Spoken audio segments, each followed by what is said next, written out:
with a honeycomb design. I liked it. I wanted a little bit more character to it.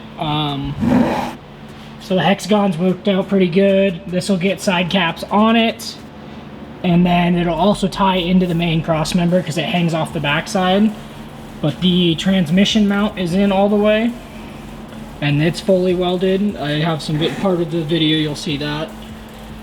And it's poly mounts. The motor's poly mounted, so everything matches. Not going to see the motor mounts too well because it's a little dark, but they're simple. Just 4 bolt plates to the factory bolt holes on the block.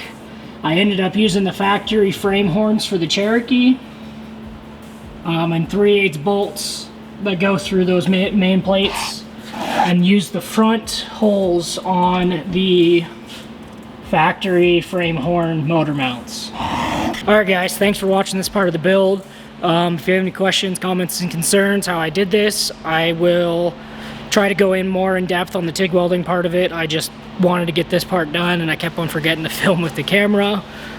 The next part of this build will be the exhaust and the intercooler setup, and getting that mounted, getting a radiator in it, and started the wiring for the chassis. I'm going to put a new panless wiring harness in this so I can strip the old one out, put brand new wiring in it that'll have blade fuses instead of the glass tube style fuses.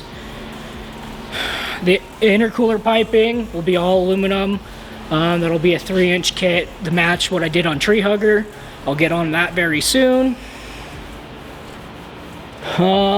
Yeah, and then I'm going to be putting the motor and transmission back in Tree Hugger after I finish building the transmission in that. That's going to get a Jake's Performance Stage 3 build kit, which is going to have a billet input shaft, full rollerized kit. I'll make sure all the oiling's done properly, but it's going to get an Extreme Automatics full billet reverse manual valve body that has a 1-2 option trans brake, which then you have to hold the trans brake button when using reverse because of how that's set up, and it will have engine braking.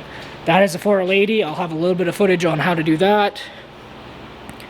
And then it's also going to be getting a 3000 or 3200 stall 245mm Circle D billet torque converter in that because I need to drop the torque. Not torque converter. Yeah, torque converter stall to match how that camshaft and turbo setup works in that rig. I need a little bit more stall, especially for off-road, so I can get that turbo to light up better. So, you guys have a good night, good day, whenever you're watching this. Thanks for watching.